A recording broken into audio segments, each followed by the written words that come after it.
Հայաստանն առաջիկա 5 տարիներին ինչ պատկերացումներ եւ ծրագրեր ունի արտաքին քաղաքականության ուղղությամբ։ Կառավարության նոր հնգամյա ծրագրում առաջնահերթությունը տրվում է տարածաշրջանային հարաբերություններին եւ բազմավեկտոր համագործակցությանը։ Փոփոխություններն առավել տեսանելի են Ռուսաստանի հետ հարաբերությունների ձևակերպումներում։ Միաժամանակ պահպանվում է ԵԱՏՄ-ի ուղղությունը, իսկ Եվրամիության հետ ինտեգրումը ներկայացվում է որպես շարունակվող գործընթաց։ Ինչպես է կառավարությունը պատկերացնում այս ուղղությունների համադրումը։ Կառավարության հնգամյա ծրագրի արտաքին քաղաքականության հատվածին ծանոթացել է Մարինե Դվոյանը, Մարինեն տաղավարում է։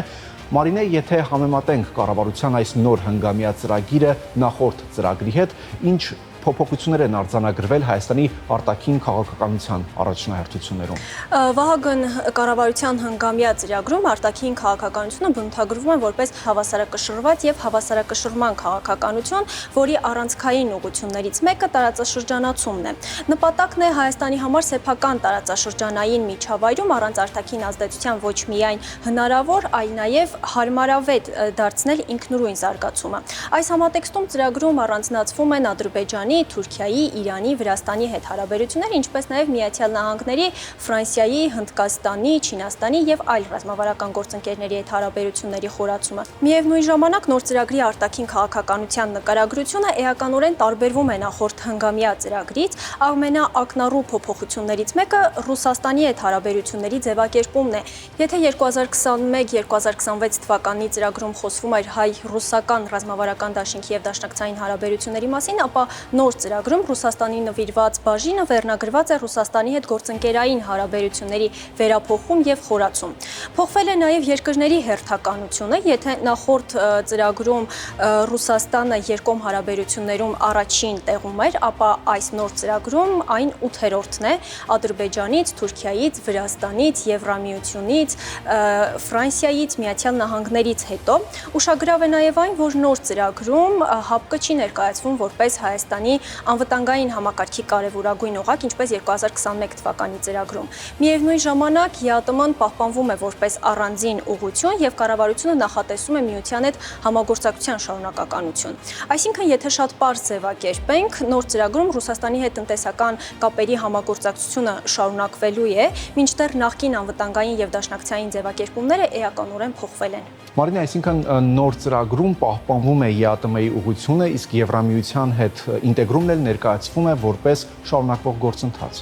Այո, առաջիկա 5 տարիների ընթացքում կառավարությունը նախատեսում է եւ Եվրամիության եւ Եվրասիական տնտեսական միության հետ համագործակցություն, եւ հենց այս համատեքստում հետաքրքիր է հասկանալ ինչպես է կառավարությունը պատկերացնում միաժամանակ ԵՄ-ի հետ ինտեգրման խորացումը եւ Եվրասիական տնտեսական միության հետ համագործակցությունը, հատկապես վերջին շրջանում Ռուսաստանից հաճախ հնչող հայտարարությունների ֆոնին։ Հայաստանի ղեկավարը երեքևս լրագրողների հետ ճեպազրույցում անդրադարձավ ԵԱՏՄ երկրների ղեկավարների համատեղ նամակին ԵՄ-ի եւ ԵԱՏՄ-ի միջև ընտրություն կատարելու մասին։ Մենք քիչ անց այդ մասին պատմող ռեպորտաժը հնարավորություն կունենանք դիտելու, մինչ այդ ամփոփելով մեկ բան ակնհայտ է, որ կառավարության նոր ծրագրում փոխվել են ոչ միայն արտաքին քաղաքականության առաջնահերթությունները, այլ նաեւ որոշ ուղղություններով ձևակերպումներ։ Իսկ այժմ առաջարկում եմ դիտենք այդ ռեպորտաժը եւ վերադառնանք։ Կառավարության նոր ծրագրում ԵՄ-ի հետ ինտեգրման խորացումը եւ ԵԱՏՄ շրջանակում համագործակցության շարունակությունը ամրագրված են միաժամանակ, սակայն այս երկու ուղղությունների համատեղ առաջխաղացումն արդեն քաղաքական հարց է, հատկապես այն պայմաններում, երբ ԵԱՏՄ անդամ երկրների ղեկավարները Հայաստանի առաջ հանրաքվեի հարց են դնում։ Հուլիսի վերջին Ռուսաստանի նախագահ Վլադիմիր Պուտինը եւ ԵԱՏՄ անդամ մյուս երկրների Բելարուսի, Ղազախստանի ու Ղրղըզստանի ղեկավարները համատեղ հայտարարությամբ առաջարկեցին, որ Հայաստանը սեղմ ժամկետներում հանրաքվե անցկացնի Եվրամիությանն անդամակցելու կամ ԵԱՏՄ-ում մնալու հարցով։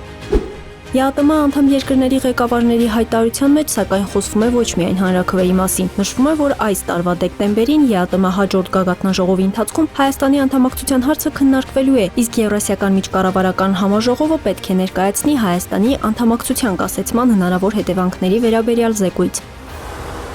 Երևանն այս հարցում առայժմ այս մոտեցումն է ներկայացնում։ Նիկոլ Փաշինյանի խոսքով հանրաքվեի անհրաժեշտությունը կարող է առաջանալ միայն այն փուլում, երբ Հայաստանի ԵՄ-ին անդամակցելու գործընթացը հասնի տրամաբանական մակարդակի։ Միջպետական հարաբերությունները հենց դրանից էլ կազմված են, երբ որ երկրները մյուս երկրների առաջ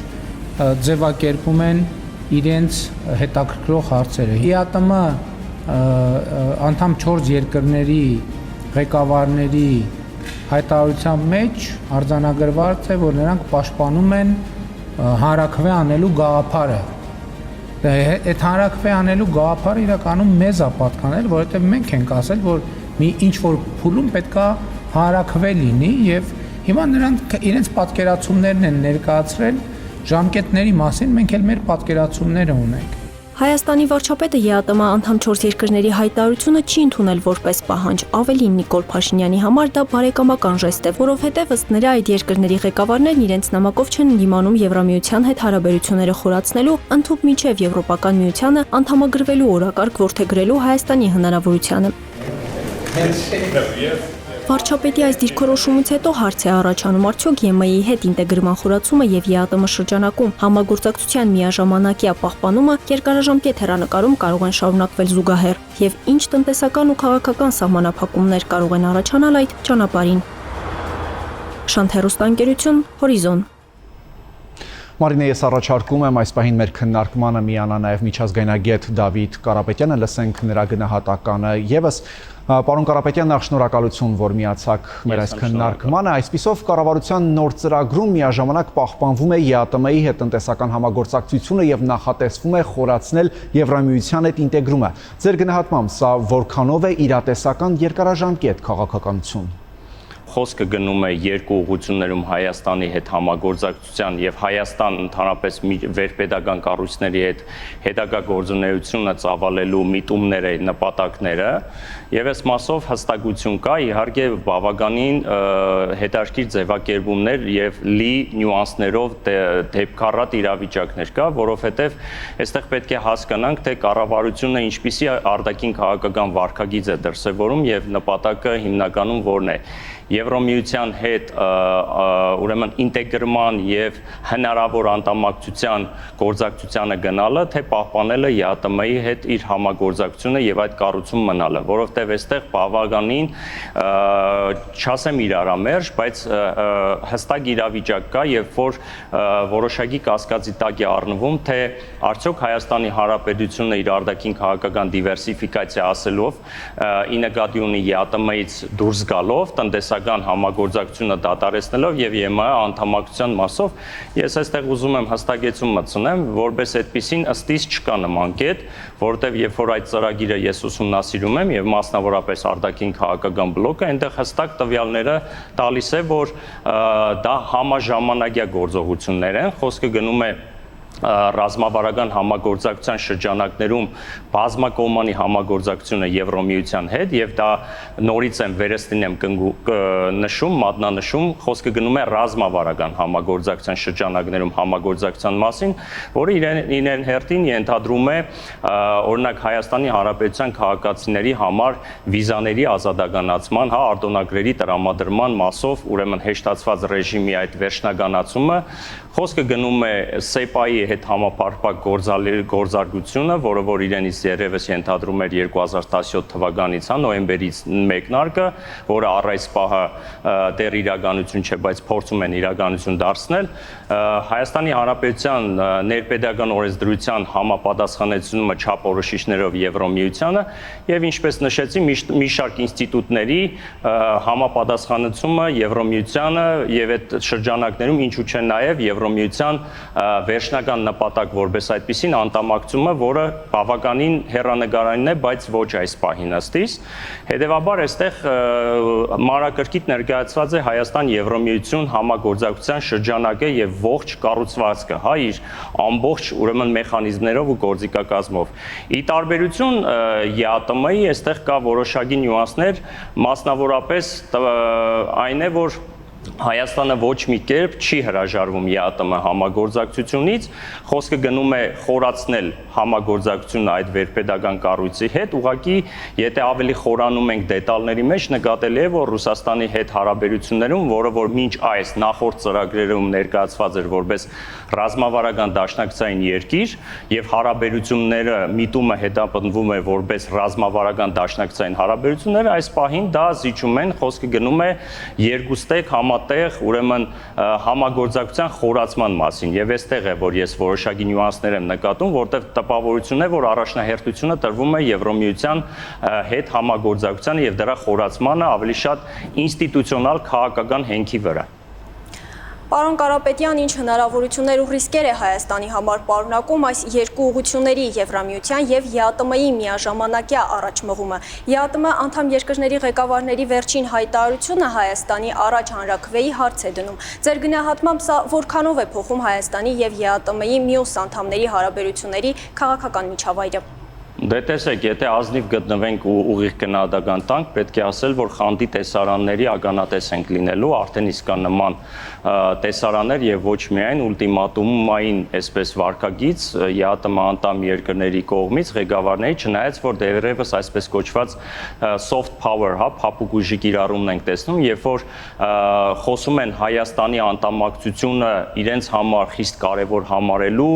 եւ Հայաստանին դուրս չթողնելու մասին, բայց միաժամանակ վերջնաժամկետ են տալիս մինչև հաջորդ գագաթնաժողովը, եթե հիշում եք Ալմատայի գագաթնաժողովի ժամանակ մինչև դեկտեմբերը ժամանակ տրվեց Հայաստանին, որպեսզի ինքնական որոշում կայացնի եւ եթե մնում է մնա, եթե ոչ, ապա սեփական դիմումի հիման վրա լքի այդ կառույցը, որովհետեւ իրավական տեսանկյունից ոչ մի գործիքակազմ չունի ԵԱՏՄ անդամ ղեկավարների կազմը, որպես այդպեսին Հայաստանին ուրեմն դուրս թողնելու այդ կառույցից։ Հետևաբար այստեղ մտահոգիչ հանգամանքը այն է, որ բնականաբար Հայաստանի առաջ դրված է հիմա երկընտրանք կամ մնալ ԵԱՏՄ կազմում եւ շարունակել համագործակցությունը կամ դուրս գալ հերահար նպատակով, որ Հայաստանը, հայ ժողովուրդը սեփական կամքով եւ որոշումով պետք է դուրս գա, այդ մասով եւս գիտեք հայտնի է, որ հանրաքվեի առաջարկ կա, դուրս գալ եւ արդեն հետագան կապը հաստատի Եվրոմիության երկրների հետ։ Հետևաբար այստեղ ռիսկայնությունը ես տեսնում եմ, որ առաջիկայում մինչև տարեվերջ գուցե քաղաքական ճնշումներ բանեցվեն Հայաստանի վրա, որովհետեւ Հայաստանը կայացնի որոշում։ Իսկ այդ որոշումը ես ձեզ վստահեցնում եմ շատ ծանր որոշում է, որովհետեւ ծանր հետևանքներ է իր մեջ պարունակելու։ Ամփոփելով մեր այս քննարկումը, պարոն Կարապետյան, կառավարության նոր ծրագրում Ռուսաստանի հետ հարաբերություններն այլևս չեն բնութագրվում որպես ռազմավարական դաշինք կամ դաշնակցային հարաբերություններ, փոխարենը խոսվում է գործընկերության վերափոխման մասին։ Ձեր գնահատմամբ սա միայն քաղաքական բառապաշարի փոփոխություն է, թե արտացոլում է Հայաստանի եւ Ռուսաստանի հարաբերությունների իրական բովանդակային փոփոխությունը։ Գիտեք, դիվանագիտական խոսույթում չկան ուղղակի բառեր, ամեն բառը ունի իր հաշվարկված եւ արտահայտված այնպիսի ռակուրսը, որը ենթադրում է, թե հետագայում ինչպիսի հարաբերություններ պետք է տեղի ունենան։ Հետևաբար այս մասով հայկական կողմը ցույց է տալիս, որ մտահոգիչ իրավիճակում են հայ-ռուսական հարաբերությունները եւ որը որ ժամանակին եղել է դաշնակցային ռազմավարական մակարդակի, հիմա իր տեղը զիջում է զուտ ուրեմն գործընկերային հարաբերությունների եւ դա նաեւ մեսիջ է ուղղված Կրեմլին, այս մասով Հայաստանի դիրքորոշումը հստակ է եւ այս մասով էլի հասկանալի է, որ ռուսական կողմը եւս նման վարկագիծ է դրսեւորում, ինչպես նշեցի, ուլտիմատումային բառամթերքով է ներկայանում Հայաստանին եւ այս մասով այո, դուք շատ ճիշտ նկատառում եք անում, որ այս ամեն ինչի կուլմինացիան կարող է լինի դեկտեմբեր ամսին, ինչպես ես նշեցի, եւ այո, ինչպես նաեւ նշեցի, այստեղ զիջում են այնպիսի կոմպոնենտները, ինչպիսին է ռազմավարական համագործակցությունը, որը մինչ այդ, եթե օրինակ դիտարկում ենք մինչ 26 թվականի ծրագիրը, այնտեղ Ռուսաստանի հետ հարաբերությունները բարձր որակի եւ ուրեմն բարձր մակարդակի վրա էր դրված, ինչը որ այսօր զիջում է։ Հետևաբար այս մասով հիմա կա որոշակի տարակուսանք հատկապես ռուսական կողմի մոտ, որովհետեւ միջպետական հարաբերություններում կա ճգնաժամ, կա ջրբաժան եւ իրանք հիմա փորձում են այսպես ընդհանուր հայտարարի կան Հայաստանի հետ, այլապես դեկտեմբերին ես կարծում եմ, որ որոշակի իմպերատիվ ուրեմն վարկագիծ կդրսևորեն Հայաստանի հանդեպ, հատկապես ԵԱՏՄ-ի մասով։ Շնորհակալություն պարոն Կարապետյան, շնորհակալություն Մարինե, ես հիշեցնեմ, որ կառավարության հնգամյա ծրագրի արտաքին քաղաքականության, Եվրամիության, ԵԱՏՄ եւ Ռուսաստանի հետ Հայաստանի հարաբերությունների մասին հատվածը քննարկում ենք միջազգայնագետ Դավիթ Կարապետյանի եւ Շանթ Նյուզի թղթակից Մարինե Դվոյանի հետ։